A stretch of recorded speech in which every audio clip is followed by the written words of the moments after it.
Et puis on enchaîne et on passe à toute autre chose, et cet arrivage de nouveaux véhicules pour le service départemental d'incendie et de secours. C'était hier, le SDIS 59 a reçu près de 16 nouveaux véhicules lors d'une remise de clés officielle au centre d'incendie et de secours Vallée de la Lys à Bousbecq. Des fourgons, pompes, tonnes, des VSAV comprenaient des véhicules de secours et d'assistance aux victimes, mais également un camion à échelle pivotante et même un véhicule auto-école. 16 nouveaux véhicules donc, pour un budget tout de même de 3,330 millions d'euros, qui vont être dispatchés dans les différents centres du département selon les besoins. Ainsi à Valenciennes, Somain, Roubaix, Lille ou encore Hasbrook. Des dépenses importantes dans un contexte de restrictions budgétaires. Rappelons que le SDIS est géré par le département qui accuse un déficit tout de même de 100 millions d'euros. Et pour les responsables du SDIS, ces dépenses sont indispensables pour renouveler le parc de véhicules.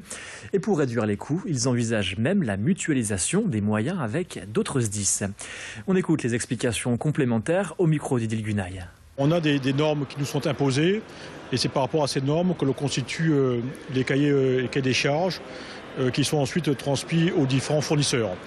Donc les camions évoluent de plus en plus dans le sens de la sécurité et dans le sens de l'ergonomie. Donc c'est un plus pour les sapeurs-pompiers sur le terrain. Lorsque vous descendez du véhicule, vous avez sur un véhicule incendie un appareil respiratoire qui est déjà assez lourd, mais il ne faut pas que le sapeur-pompier sorte du véhicule. Donc là, ça participe effectivement de la sécurité des agents. Vous avez sur les véhicules des échelles. Là aussi, il faut que le dispositif qui nous permet de les récupérer évite aux sapeurs-pompiers d'avoir des problèmes de lombalgie, par exemple.